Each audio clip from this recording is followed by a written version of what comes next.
about that in a bit of detail. We really want to focus on the issue about policy. Everything pivots around policy. If we want to do anything that's going to make any kind of substantial or significant difference, it's really about policy. It's the name of the game. But to make sense of the things that we do in the workplace, I want to just briefly touch on how we regulate our own behaviour, and particularly around things like alcohol, other substances and so forth, and then what might be our motivations for use, because that makes a big difference in terms of when there might be problems and how we might address those problems. I then will briefly touch on why we care, and in the current global pandemic, never before has it been so important to have such a strong economic imperative for the way we manage our businesses and our workplaces and our economy. So we care about alcohol and drugs because of workers and the harm it might do, but we also care because of the bottom dollar. And so I'll talk about that. Then I'll look at the where, the how, and the what's the problem, because you can come at this from quite different perspectives, and look at how things have changed since COVID-19, and some really important things have emerged for us globally over the last 6 months. And then briefly, in the last few slides, there's a number of them, but I'll briefly touch on a number of the studies that we've done where we found successes and we've found some failures, things that we've learned, and things that have provided a really good basis for helping us to move forward, that's fairly strongly evidence-based. So that gives us some key takeaway messages and where we might go into the future. So, but in terms of the scene setting, the other thing I think it's worthwhile thinking about, there's been some quite important paradigm shifts. So that in the top right-hand corner there, you'll see on the slide. So we've looked at this whole area about alcohol and drugs in the workplace from the individual worker. Previously, we used to focus on the individual worker. Often we think in terms of there was a weakness or a problem or an issue with the worker. That shifted to look more broadly at the workplace itself. What is it about the workplace that might be conducive to problems or might exacerbate problems? After that, we had very much a focus on safety, and that's now broadened to really now encompass things around mental health and worker well-being. And until quite recently, we really did focus most of our attention around young and mid-aged male workers. But we now know that there are really important problems that are emerging, particularly around women in the workforce, and that's really come to the fore as well in the last 6 months with COVID-19. And the other strong theme that's run through work in this area is the focus has so often been, the impetus has so much been around illicit drugs and drug testing. And we keep saying the big ticket item really is alcohol. This is where most of the problems occur, most of the harm, most of the cost, and to some extent around pharmaceuticals. So these are some of the background issues that I want to create a bit of a backdrop for the presentation that follows. So if we think that in terms of that broad cultural model that I flagged at the outset, so what we've developed is this comprehensive model that says if you're going to look at any kind of engagement with alcohol and drugs in the workplace, you need to look at these 4 different quadrants. You need to think in terms of what are workplace customs and practices, because much of the subcultures within any kind of workplace will determine and shape the behaviour of those individuals. And good examples are things like if you work in the construction industry, there's a very strong culture in our country, and I think most other places, where as stages of construction progress, there are sort of celebrations, and we celebrate sometimes with a slab of beer. So that they'll put up a part of the construction and they'll celebrate with alcohol. And in other instances, they might celebrate with other drugs as well. On the top right-hand corner, there are things about the workplace conditions that will make an enormous difference in terms of whether people are likely to use alcohol and drugs or not. So physical conditions, the type of work that you do, whether you do shift work or not, the amount of stress that's involved, the amount of autonomy or decision-making individual workers have. And then at the bottom, there's issues about the control factors that operate. So how much availability might there be of alcohol? And so I can remember decades ago, as a young research assistant in a university, we all went to the staff house and drank at lunchtime, and often would go again at the end of the day. So there was a lot of alcohol that was available. And in many workplaces, alcohol is being made freely available, or it's very heavily subsidized, but with no alternatives as well. So control factors such as, is other substances available? Are they condoned? Do we have good alcohol policies and drug policies in place? What's the level of supervision like? And so we know that in some workplaces, so if you're an offshore fisherman, for instance, low levels of supervision, or in remote sites. So low levels of supervision means potentially more sorts of problems around this area. And then the last area is around some of the external factors. So what are some of the pre-existing attitudes and behaviours and beliefs that workers and others bring to the workplace? So what are some of the community norms that swirl around the workplace as well, because that also influences what happens in the workplace. So that there's a multitude of things that we need to look at to understand why there might be more problems in one workplace than another, that might occur more commonly with particular types of workers than with others, but also to inform how we can maybe mitigate some of those risks and achieve successful outcomes. So it's a more complex picture than is often been depicted previously, we would suggest. Yep, I should tell you, my mouse here I think is hypersensitive. so just flick past a couple of slides. So the other key paradigm shift that we would emphasize is that we're not just focusing here on seeking out the addict or the alcoholic or the problematic worker. We really do need to think in much broader terms than this. So we think equally important are the factors that within the workplace and the culture of the workplace, these are the things that will contribute to and exacerbate problems. And I've already flagged some of these. So some of those contributory workplace environmental factors might be whether in Australia, for instance, very commonly you'll have hot and dry, dusty conditions if you work out in a mine site or in an agricultural environment. But if you're overworked or underworked, it makes a difference. If you're engaged in dangerous work, if it's insecure, and increasingly that's a problem for many workers around the world at the moment, high levels of employment insecurity, which is extremely stressful for many people. I've touched on low supervision, but also other factors such as bullying, the degree of responsibility, excessive work hours, and so forth. And the last one I've listed there is the issue about working from home. And again, that's something that's recently emerged with, as we've all adjusting to work out better ways that we can keep our jobs going under the current pandemic that we're struggling with. So, but if I revert back to that question I was raising about sort of, it's really important to think about what is it about these substances and about how we use them and what do we need to do to keep ourselves safe. And so there's a bit of a saying that if you take substance like alcohol and coffee, they tend to be demarcators of the day. So people often say they have to start their day with a cup of coffee and they end it with alcohol. But these are also symbolic markers as well as functional activities that we engage in. So the symbolic nature of much of our alcohol and drug consumption is incredibly important. So it's very hard often to try and remove that from an environment because it has loads of significance and it's really highly valued in a whole variety of ways. So we need to be careful about how we attempt our interventions around these sorts of issues. And supervision and structure is essential for managing any high-risk behaviours in our life, where the reason we have speed humps and speed signs and stop signs on the road is to help us to regulate what's an essentially risky behaviour of driving a car.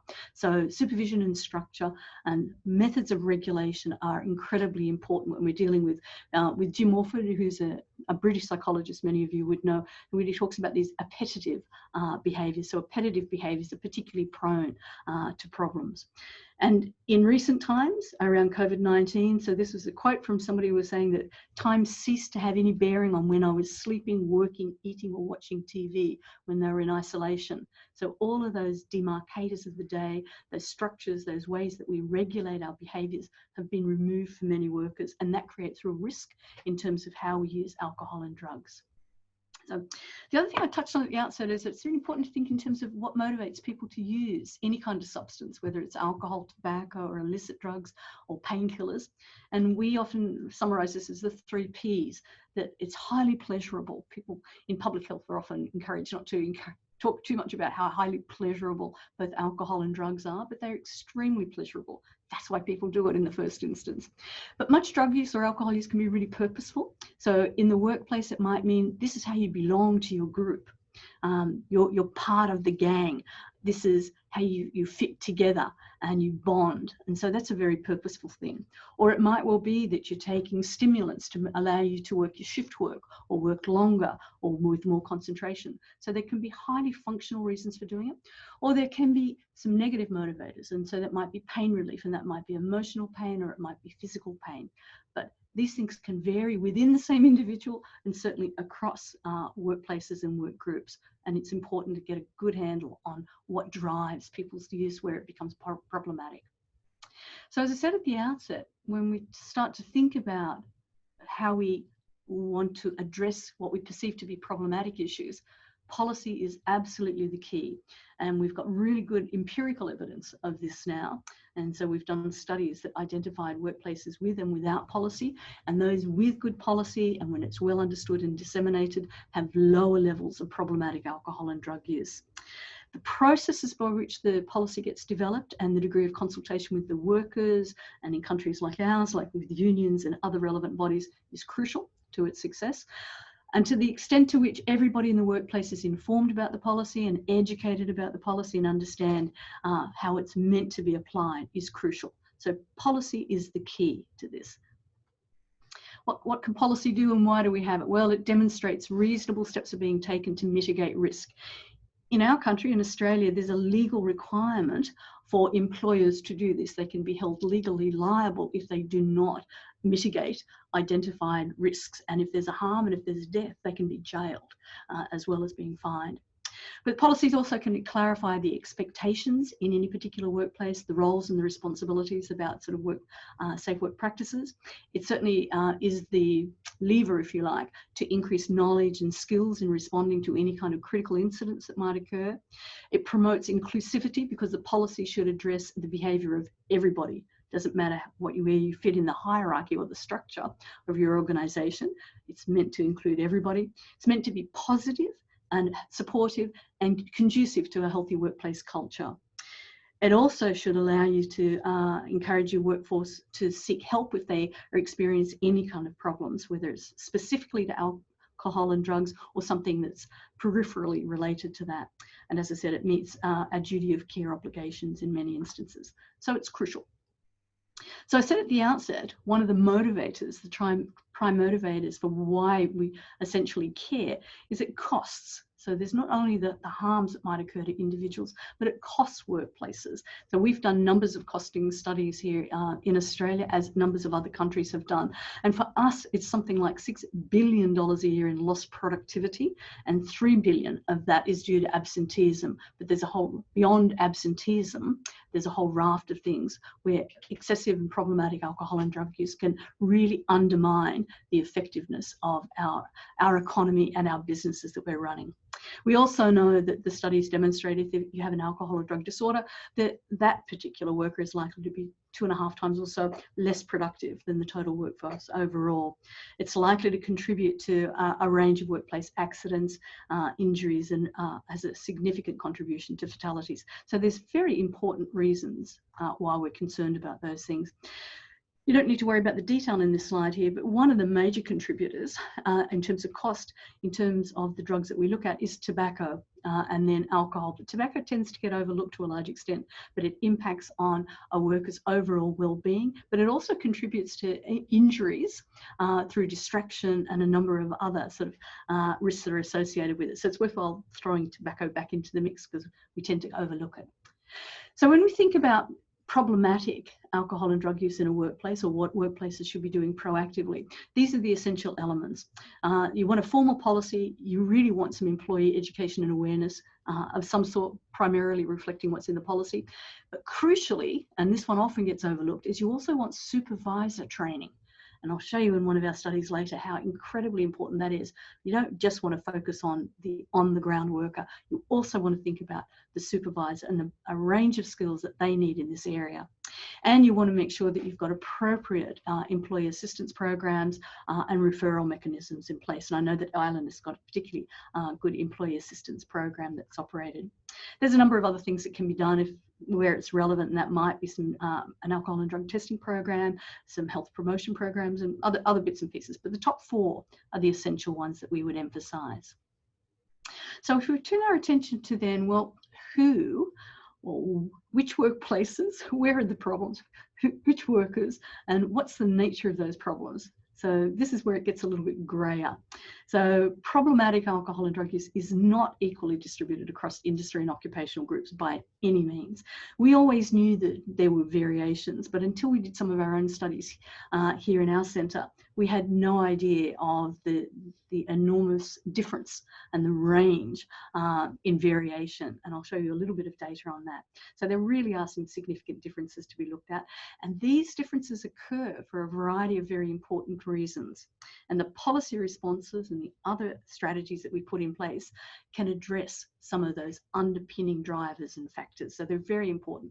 But one of the take-home messages here is that there is no one-size-fits-all. Every workplace needs to be assessed in terms of its workforce composition, the nature of the working environment itself, the nature of the risks that might be involved, and what kind of mitigation strategies best suits that particular environment. I'm going to skip the next two slides, actually, in the interests of time. And so in terms of who we identify as being our high-risk workforce groups, well, until relatively recently, we'd pretty much always say young male workers between the ages of kind of late teens, right up until 30ish, and in blue-collar trades. And certainly the vast majority of the evidence tends to support that.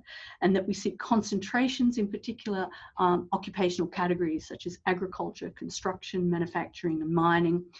Hospitality, our data varies a little bit on that more latterly. And the occupational groups, where we see high concentrations of problematic both alcohol and illicit drug use, tends to be tradespeople, but also managers to some extent. And if you think back to that earlier slide about where there's workloads and pressures and stresses of different sorts, and then it tapers off as you get to sort of the skilled worker and the professionals that are involved. Now, this is a slightly busy slide, but if you think in terms of risky alcohol consumption per week, and in Australia we define that as having more than 4 drinks in a session. On average, 20% of our workforce would have at least 1 session a week where they drink more than 4. So the column on the left-hand side are the groups where they drink below the national average, and that's things like healthcare, community services, education, finance, professional groups, and so forth. On the right-hand side are the occupational groups that drink above the average: manufacturing, transport, media, wholesale workers, agriculture, mining, utilities and construction. And so here we see enormous differences and great concentrations of problems in some of these areas. And when we were preparing these presentations, we said it'd be good to contrast this with some data from some other countries. And there's a very interesting American study that's just been published very recently, where they looked at 358,000 people, workers, and they saw a similar kind of variation in terms of patterns of binge drinking. So from low levels amongst their community and social workers up to high levels with their construction workers. And you just need to sort of glance at this slide to see how big those differences are. So in some occupational areas, the level of risky drinking is 3 to 4 to 5 times higher than it is in others. And it's not by accident and it's not by coincidence. There are factors within those work environments that are conducive to those patterns of behaviour. So we'll have a look at that shortly. But I think the other thing to mention is that a lot of our studies have highlighted that it's not just alcohol that we want to focus on, that often risky drinking behaviours run concurrently with the use of numbers of other substances. And we've just recently been working in another state with construction workers, and we've identified really high levels of risky drinking amongst young and mid-aged males, but together with prescribed opioid use. Now, in numbers of countries around the world, we know that we've got problems with the overuse of prescribed opioids and heavy overdose deaths as a result of that. But if you combine 2 substances that are central nervous system depressants, such as alcohol and opioids, you really substantially increase the risk of an overdose. But many people are not aware of that, and that's the people who might be responsible for workplace health and safety in the workplace, or those individuals consuming this. So there's often a bit of a knowledge gap there. So this is some interesting data about this group of workers that we've looked at in construction. So the red and the orange bar on the right-hand side show you the really high proportions who are short-term risky drinkers. That's the red bar, so 38% drinking at really high levels. And nearly 70% of them score positively on the audit score, which is the WHO tool for looking for risky drinking. So they're very high for risky drinking. But on the left-hand side, you'll see that 37% of them are also using prescribed painkillers. Cannabis at 20% is about national average, but cocaine at 22% using cocaine is pretty much off the scale. So these are really high-risk behaviours. And until you get a good sense of that, it's not clear what kind of intervention would work best for that particular set of workers. So I might skip this as well, because again, we're looking at both the cocaine, high levels of cocaine and high levels of prescribed drug use, illicit prescribed opioid use. And the reason there's two red boxes, we're seeing this with young workers and mid-aged workers as well. So it's not just a young worker problem. So as I noted at the outset, there's been some really important shifts in our focus. So from the young and middle-aged males to women, particularly women in their 30s and 40s who have dependent children. And we see now a greater emphasis on issues around stress and anxiety as drivers for increased alcohol consumption and increased either illicit drugs or perhaps some medication. And we now know that it's very important to attenuate those risks. We need to look at things like sleep and fatigue and nutrition and stress reduction and anxiety management. So a lot of our interventions will focus around these things without talking too much about alcohol and drugs at all, because we know that these things are levers that will make a really big difference. And so, simply pointing out to people the important relationship between alcohol and sleep and quality sleep has become very important with the COVID-19 arrangements for us. And so Jeff, I'll just briefly touch on the COVID-19 situation. That our data in Australia, and I've looked at data now from Britain as well, men appearing to be drinking less in some situations, but women appear to be drinking more. So you have these unusual patterns that are occurring for us at the moment. And the explanations for this have been investigated in numbers of different countries where we're seeing these unusual divergent patterns. But the male pattern of drinking seems to have centered very much around social settings, such as going to the pub, and it's social interaction that drives heavy levels of consumption. So when people are in isolation to a large extent, men seem to be decreasing their level of alcohol consumption. For women, however, seems to be a different thing that's occurring altogether. The consumption appears to be driven by stress to a very large extent, and using alcohol as a stress reliever or to help them and manage their stress, or a way of rewarding dealing with really difficult, demanding situations. And so increasingly, we've identified that women who are now working from home, and they traditionally have a heavier domestic set of responsibilities, as well as now homeschooling children, are experiencing considerable levels of stress that's more or less work-related, but a combination of factors. And this is driving some concerning alcohol and drug-using behaviours there. So increasingly, what we're thinking is that we need to be looking at this intersection between mental health and alcohol and drug issues and the working environment and the workplace culture. So it's not simply one or the other. We need to look at quite a comprehensive, holistic approach. We know that there's been numbers of coping strategies that are being produced in different parts of the world to help people deal with this shift away from all those regulatory mechanisms that I outlined at the outset as being so very important. So to help us manage essentially risky behaviours like alcohol and drugs, we need structure.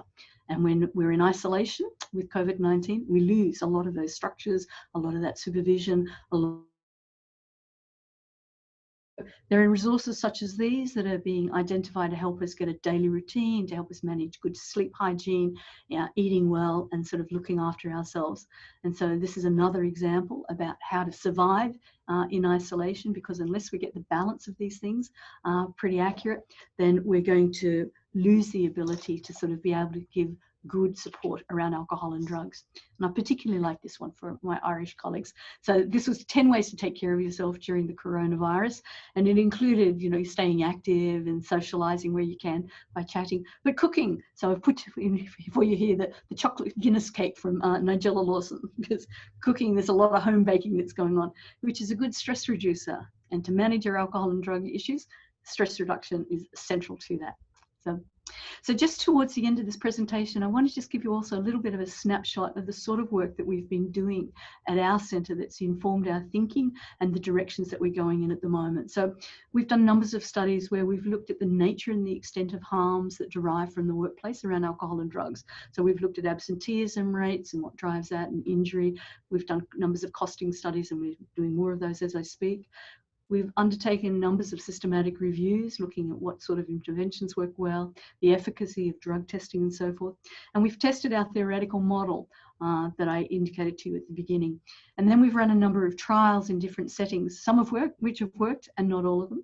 So we ran a psychosocial skills training program for young cookery apprentices, where what we saw was sort of 18 to 20-year-olds who were going through their training as young chefs. And when they enter that particular sort of cultural milieu, if you were, that we know they started to develop some really bad behaviours and habits. Their routines, their structures, their social contexts had all been changed substantially. We had young people say to us, I took up smoking as a trainee chef because it was the only way I could get a break on a 10 or 12-hour shift. Or we all used to use stimulants, whether it was methamphetamine or cocaine, because, well, the chef used to do it and we'd be given free supplies of this, or there'd be plenty of free alcohol that would be provided. So we did a lot of qualitative work that then informed an intervention, and we got good results for this from this approach. So we were able to reduce their risky drinking, we improved their psychological distress, we increased their ability to communicate with each other and with their supervisory chef, and we increased their coping mechanisms, and that worked really well. We then tried a similar study with a group of construction apprentices, but we didn't do all that preparatory work, and we didn't get the same kind of results. And so it was a bit of a wake-up call for us. You really do need to tailor your interventions very precisely. So we didn't get the effect here that we expected.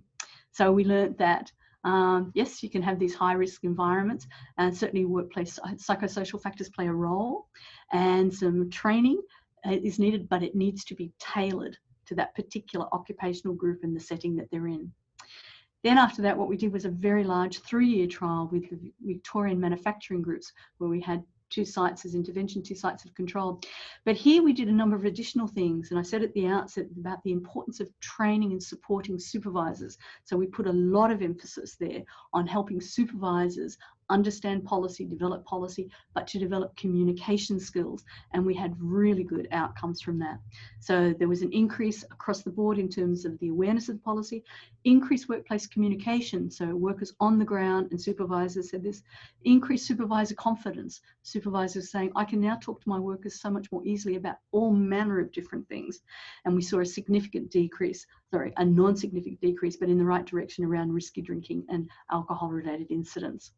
So really important things, and emphasising again, it's not just about safety and productivity, it's also about this range of other things that are occurring.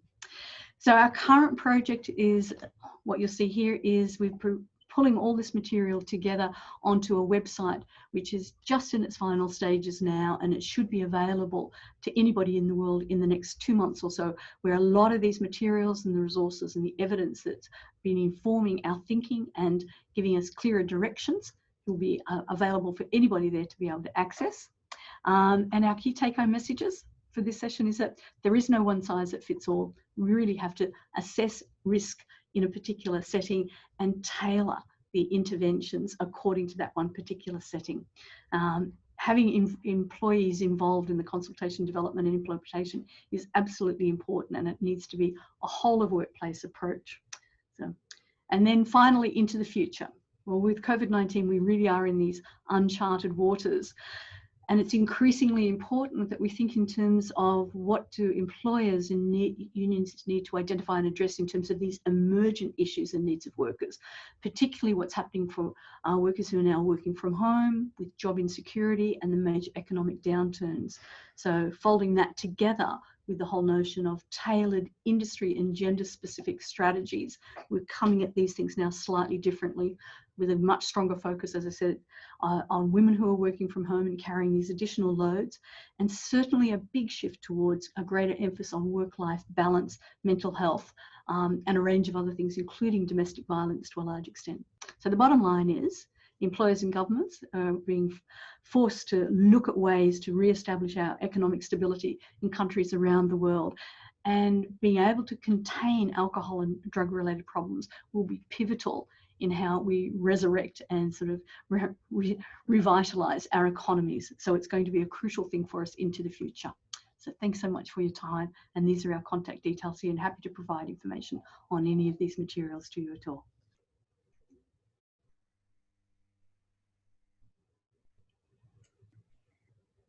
Thank you very much, Anne. So we're now going to hand over to Moira, who's going to present the next piece, and then we'll open for Q&A afterwards. And could I just remind everyone that the Q&A function is available, and if you do have any questions, please pop them into the Q&A box. Moira, I'll hand over to you. Yeah, thank you. Okay. Just sorry. Okay, coming along. I have to stop Anne first. Okay.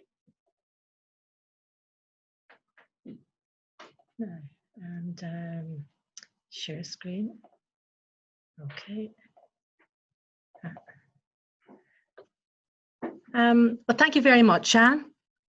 That was most interesting. Well, particularly for those of us here in the Work and Care Health and Wellbeing Programme and the Alcohol Forum, because our work has been informed by some of the work that you're doing in Flinders, and it's very interesting to see some of the outcomes of your interventions in the workplace are very similar to some of the outcomes that we have found when we're working with managers and supervisors nationally here in Ireland.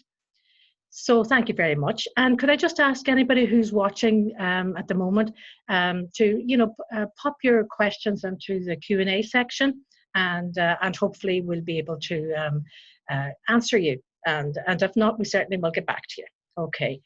So this morning, I'm just going to give you a very brief run through of the work that we're doing in the Alcohol Forum, and particularly in the Work and Care programme. So what we're going to have a look at is, I'm not going to go into any depth in relation to alcohol and other drugs, but through our training programs, we do that, particularly for supervisors and managers, because one of the things we've learned from them is that they say, but I don't know what I'm looking for, I don't know what signs and symptoms I should be looking for. And that's a very interesting one, because at the end of the training, we're telling them, listen, it's not your responsibility to be actually diagnosing any problems or any issues for somebody.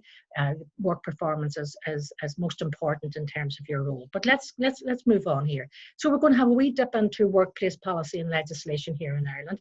And then from our training, we've just taken one little bit, and we're going to look at managing intoxication at work. And we're going to send you a resource at the end of the webinar, just relating to that one little piece. So here in Ireland, missed days at work, pardon me till I just minimize this. Missed days at work due to an employee's own drinking cost the Irish workplace an estimated 41.3 million per annum. 7.4 billion was spent on alcohol in Ireland in 2018. And almost half of Irish workers' questions in a survey admitted to have been drunk on the job. And during our training, we actually would kind of maybe bring that reality to some of the supervisors and managers and say, there's quite a probability that somebody is actually under the influence at work as we speak. So it's something we're conscious of.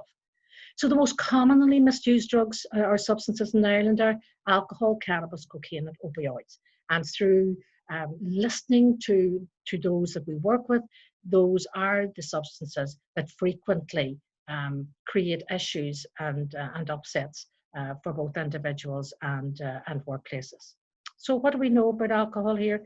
Well, it's the most widely misused substance in Ireland, and with the second highest rate of binge drinking in the world. And I was quite interested to hear Anne talk about binge drinking. In a recent Red C poll commissioned here by the charity, we found that 31% of those surveyed reported an increase in their drinking since the start of the pandemic. And the majority of these were aged between 25 and 44 and with dependent children. So again, interesting, Anne, when you talked about, where the burden is lying at the moment in relation to remote working with women, mums, and dads, of course, as well. Cannabis. Almost a quarter of those seeking help or treatment for illicit drug use said their main problem drug was cannabis. This is last year, and the average age of those seeking help was around 31. So for those of you who are employers or watching in this morning, it's a very typical age group at the moment in terms of the workplace here in Ireland, workforce in Ireland. So cocaine, the number of people who sought treatment for problem use of cocaine has tripled since 2013 in Ireland. This is last year, a stat from 2019.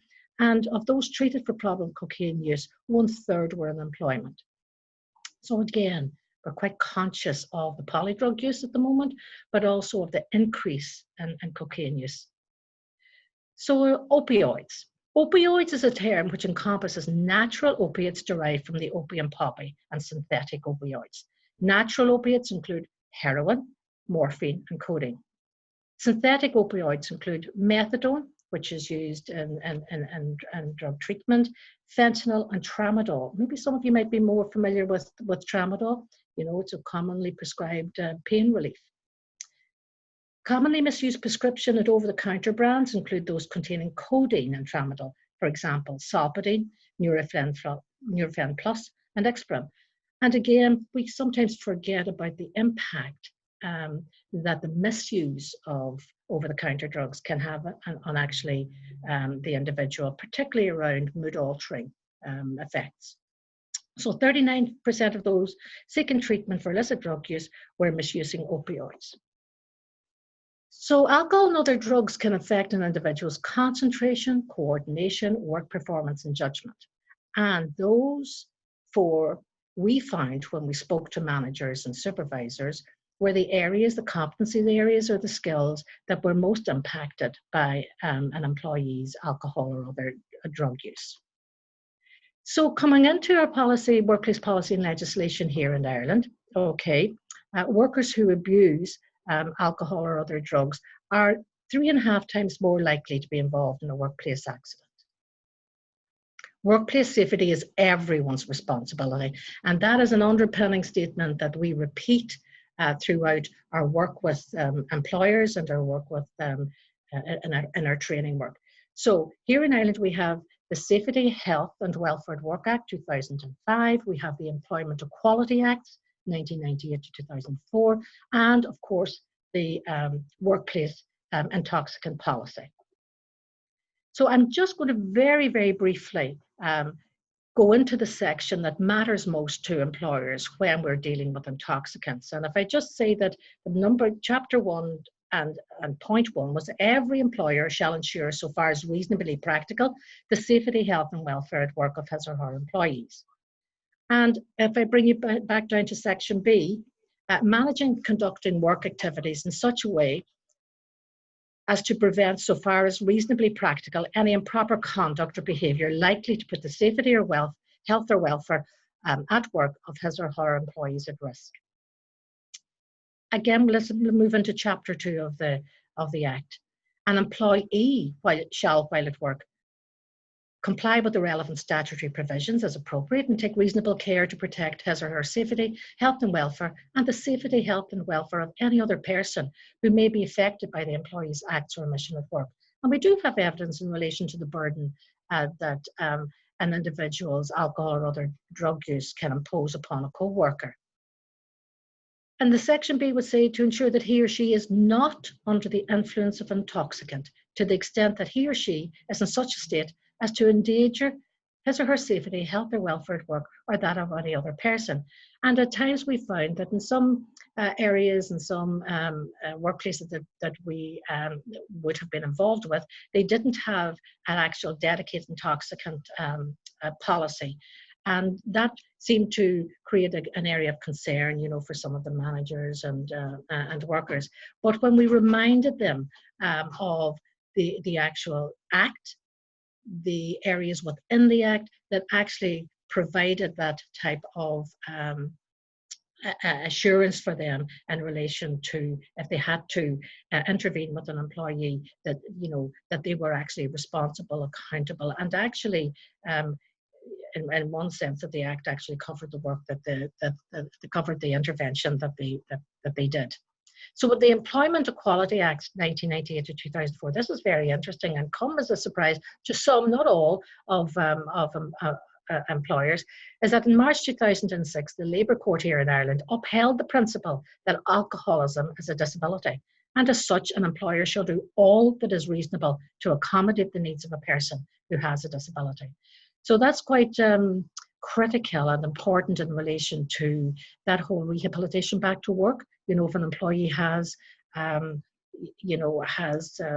gone for intervention treatment, perhaps that is even residential treatment, and that the employer needs to know that under the Equality Act that they have that is seen as and viewed as a disability, and as such must be given the same rights as any other of the conditions under the Disability Act or the Equality Act.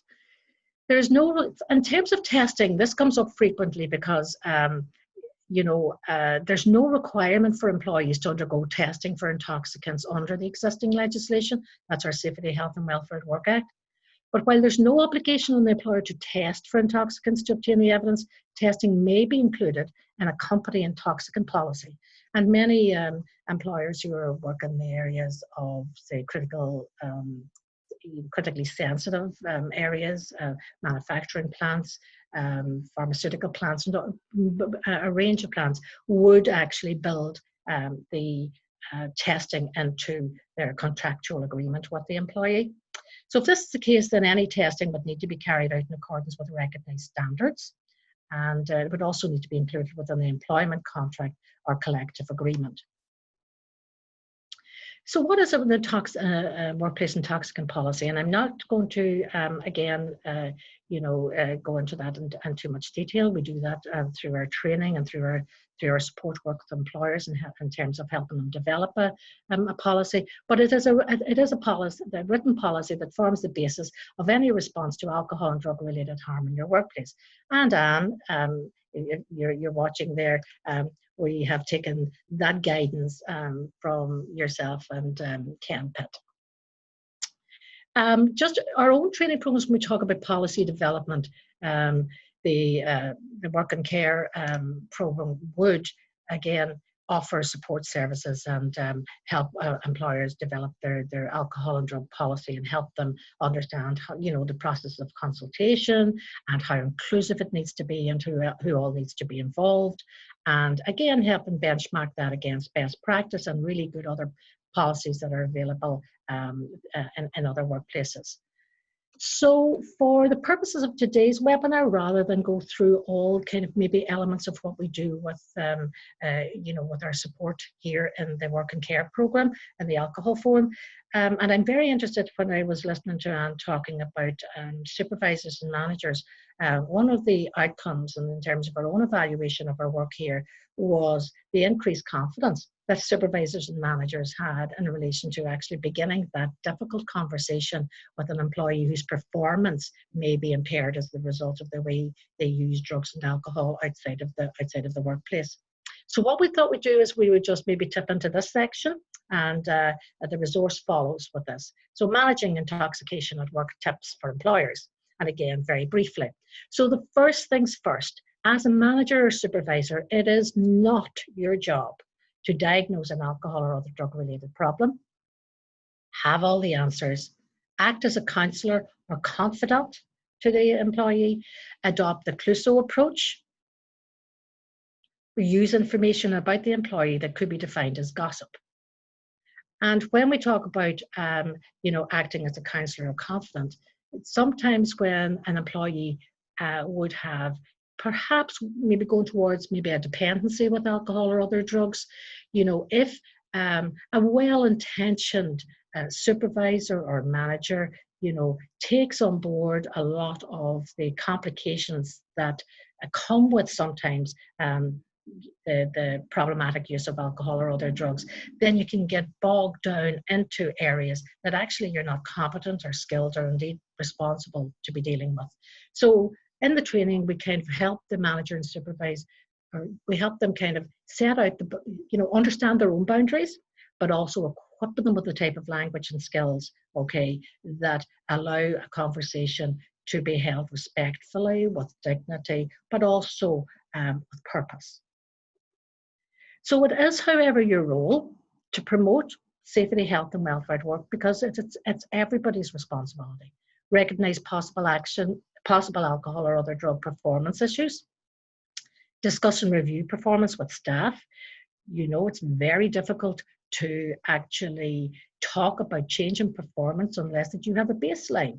So in the absence of actually doing performance reviews, supervision, a meeting with an employee in relation to work, then it's very difficult for you as a supervisor to measure any difference in the performance in any time frame. So that's one of the things that we would say is very important if you have concerns or issues in relation to employment, particularly if they're alcohol or drug related. You know, what is the time frame? When did you see things changing, okay, for that employee? When did the employee notice themselves that things started to change for them? So discuss and review performance with staff. Ensure your intoxicant policy and procedure is widely communicated and understood. And the basis of any good policy and good effective policy in a workplace is that everybody understands it, and indeed everybody understands the consequences to the breach. Show fairness to all employees. You know, policies and protocols in relation to alcohol and other drug problems do not sit just with the general staff. It belongs to the whole workplace from top down, basically, using just ordinary language. And to protect employee and co-workers' confidentiality. And I have there within limits, because we have to think about risk as well. So, and it is, if we have to have a conversation with an employee, then that employee deserves the respect and dignity of having that done in a confidential way, but also according to, you know, your protocols in relation to pre-discipline or disciplinary procedures in your workplace. That's if there has been a critical incident. So dealing with an intoxicated employee, that can be quite upsetting for everybody all around, but also very manageable if you keep and adhere to certain standards and certain application of skill. So one of the main things we keep telling people, avoid arguing in front of others. And unfortunately, what can happen is that if somebody does come into the workplace under the influence of a substance, then you know, the person who is under the influence could be inclined to become defensive or argumentative or whatever. So as a manager or supervisor, it's very important to not have an argument publicly, or indeed at any stage, okay? Avoid using judgmental language. You know, I think you're drunk, you know, or you're very high at the moment.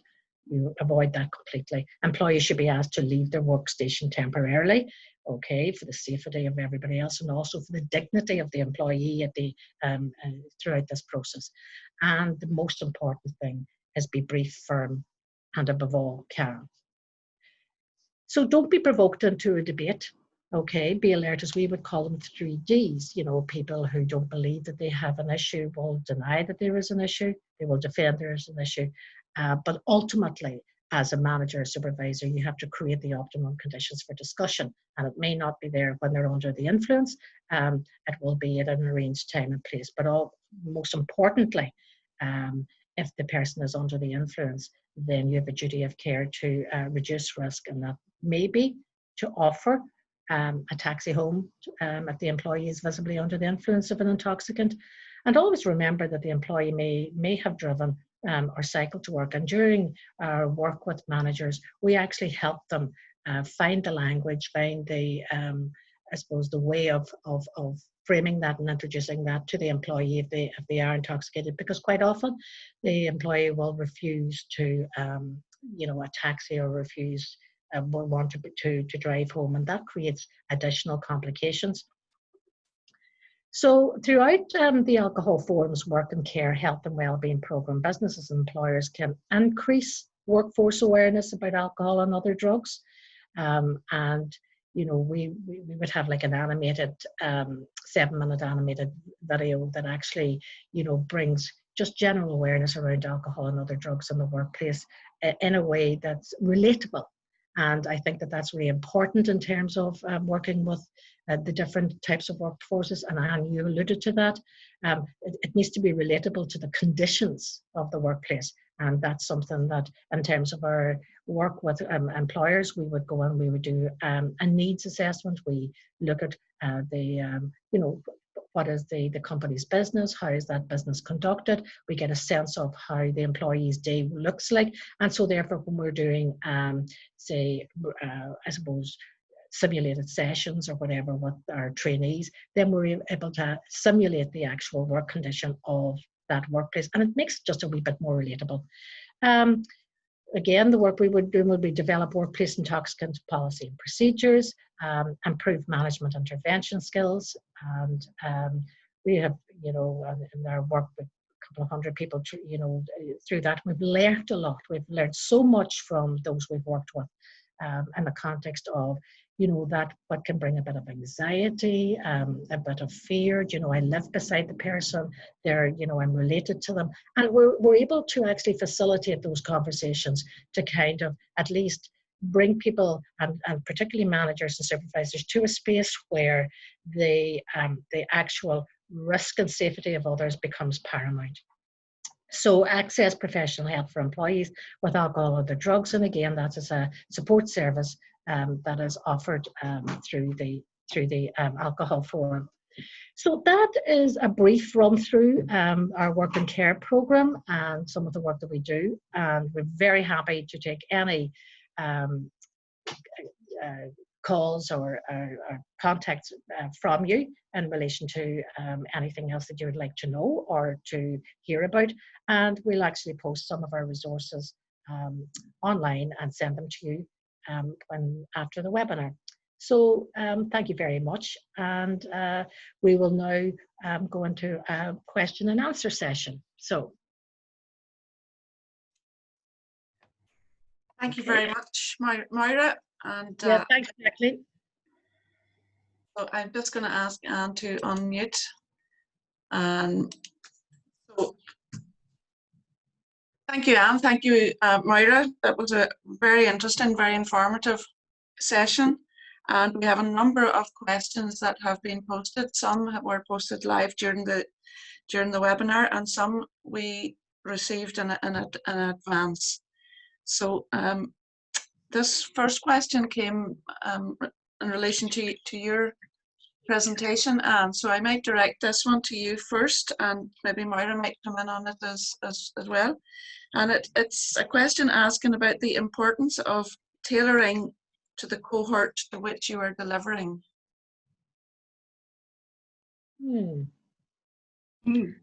Well, wherever possible, to get a sense of the demographics of a particular workforce. So are they mainly males or females, different ages and so forth, but tailoring it also to the working conditions, the probability that people might be having more problems in relation to alcohol as opposed to other substances. I was very interested, Moira, to hear that you can still in Ireland get opioid-based medications over the counter, because you could in Australia until 2018. And so you no longer can. And so the opioid issue is one that is a bit of a sleeper issue. That we think that there are probably more problems in the workplace related to prescribed medications, and dealing with those is slightly different. In some ways, they're different sets of conversations, different policy sets of issues. But tailoring the approach needs to really reflect what the drugs of concern are and what the workplace population is, as well as the workplace setting. So they're kind of those three combinations of issues, which I think is what you do very much with your programs, Moira. It sounds absolutely fantastic. Thanks very much. Moira, did you want to add anything on that? No, just to I suppose reiterate that the more relatable your scenarios are, or your case studies are with your trainees, I think that the learning is better, and yes, that we would send in advance to workplaces a questionnaire, that asks loads of questions in relation to the demographics. Well, not loads of questions, but to the questions in relation to the demographics, what they have, have they policy, how do they deal with certain issues and whatever. So it gives the HR, the human resource department, or the employer a sense of, it's nearly they're doing a little self-audit themselves before we come in to meet them. And it also allows for them to ask each other in the workplace certain questions before we come in to meet them. And one employer very recently said to us, it just answered a lot of questions by us asking questions, answered questions for them, because they were trying to draft a policy at the time, and it just confirmed that there was a whole lot of areas that they hadn't thought about, and that needed to be included. So yeah, that's I think that's about all I could offer there. Jacqueline, thank you. Yeah. Thank you very much. Thank you very much. I'm just conscious that we have just hit 10:30, and we did promise you that we would try and get this wrapped up within the hour, but there are 2 or 3 more questions that I think would be very interesting to get answers to. So I'm just going to ask these, and if participants have the time and would hang on for another 5 minutes, that would be great. A question again for Anne. Are there tools to identify proportion of risk coming from each quadrant, and what aspects of workplace are driving or resulting in more risk? Sorry, I'm not sure I heard the question. Of those quadrants, which one carries more weight? Are there tools to identify proportion of risk coming from? Oh, are there tools? Yes. Yes. Are there tools? Yes. The risk assessment tools that are available, in fact, Moira's questions that she uses before going into a workplace is a really good risk assessment tool, and workplaces themselves can often build on those so that you can then make an informed decision about in which of those areas do you want to place most emphasis. So the risk assessment tools, there are ones that are available, and the material that you have here through your organisation should help do that as well.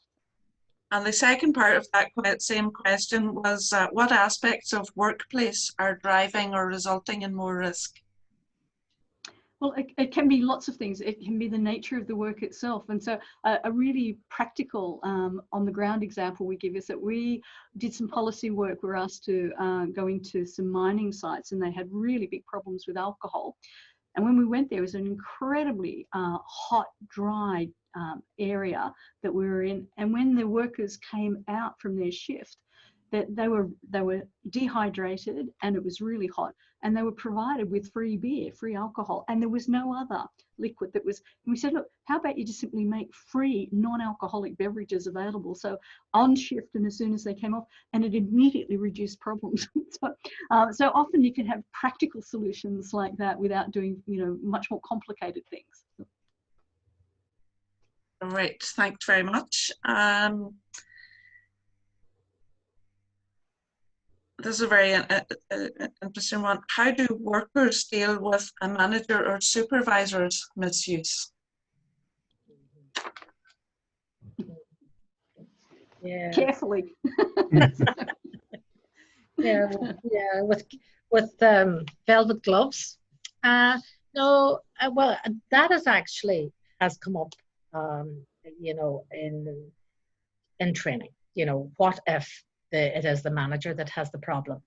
And for some employment areas, okay, there exists a framework or a suite of policies that can actually support the employee to deal with things very confidentially, okay?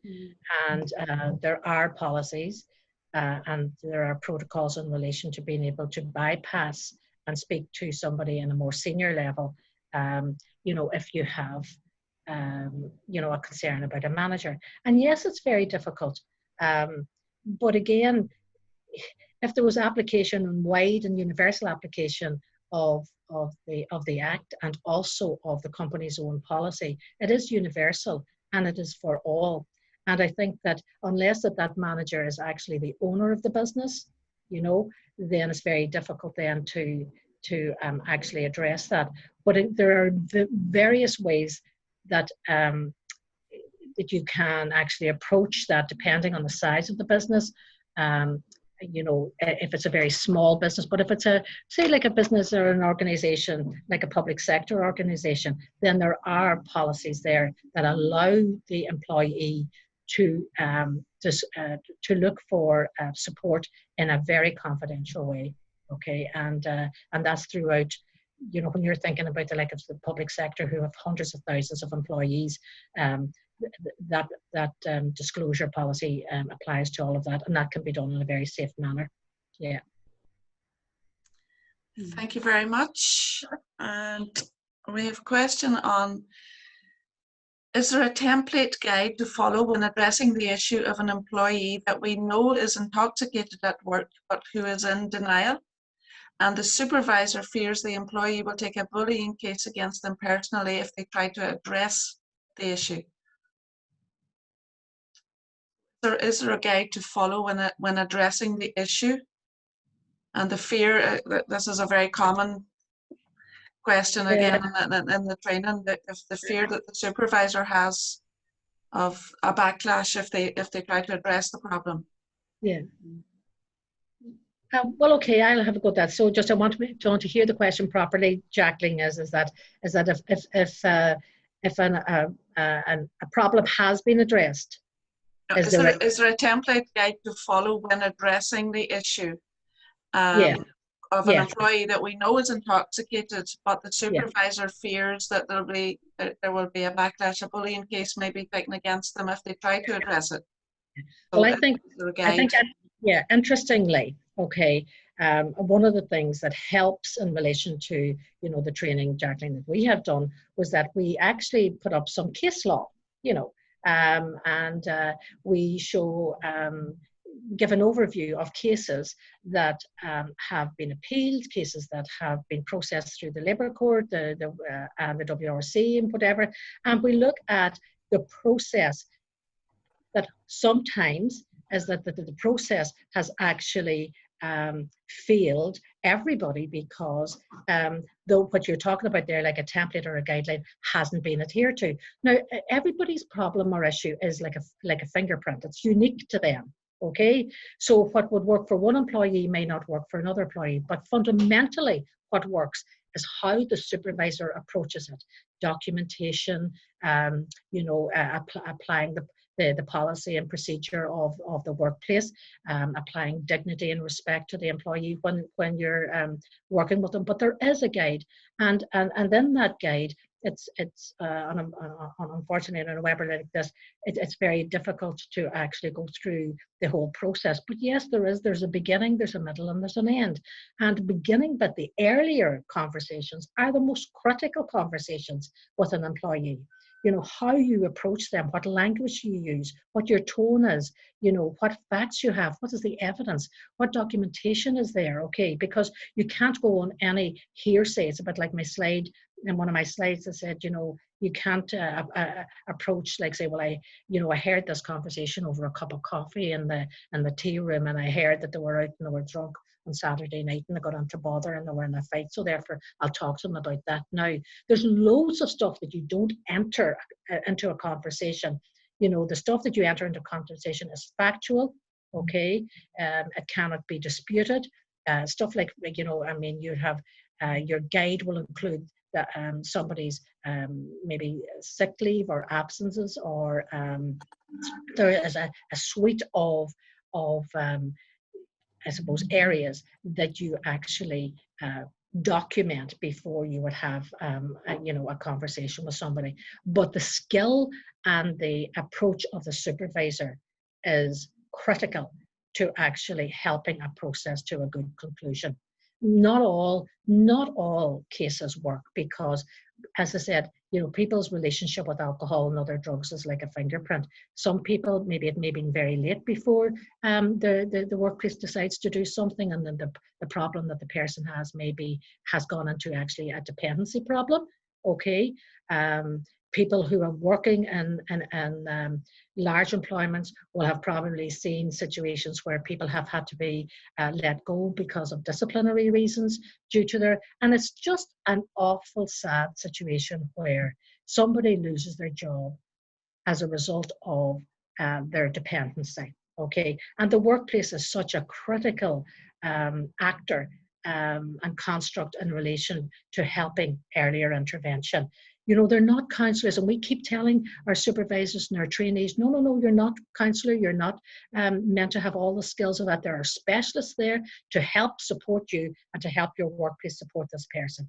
But yes, there are fundamental supervisory and management skills that need to be in place in order to deal constructively and earlier with an employee.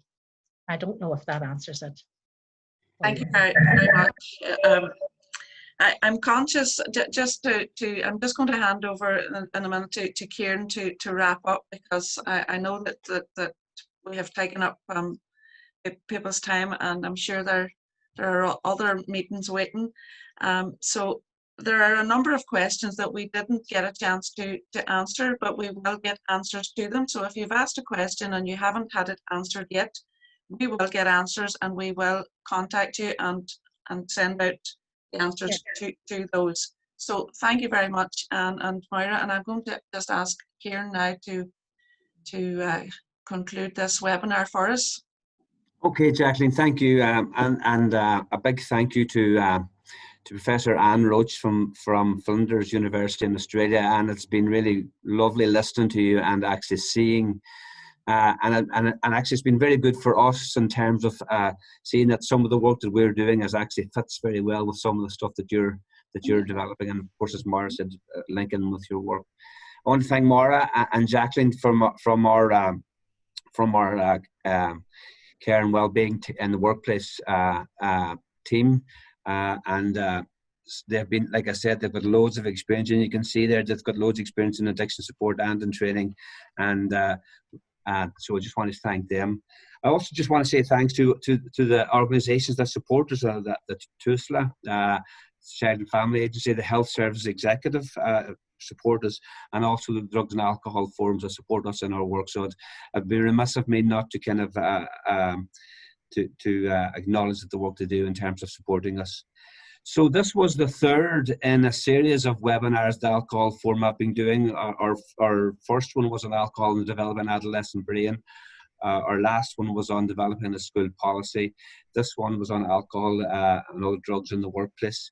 And our next seminars will be in a range of areas, including alcohol and gender-based violence, and also alcohol and other drugs and the rights of the child, which will be coming up later on as we go through the summer and on into the autumn. So we will keep people posted. Like I said, the slides and the webinar is going to be available on our website. The slides and the resources will be sent out to participants, and we'll get the questions answered as well. So just to say thank you, everybody, and I hope everybody has a lovely day. So Anne, you can have a lovely evening. Thank you so much. We look forward to talking to you again soon. Thank you so much. Bye, Anne. Bye, everybody. Bye-bye. Thanks, everybody. Bye. Take care. Bye-bye.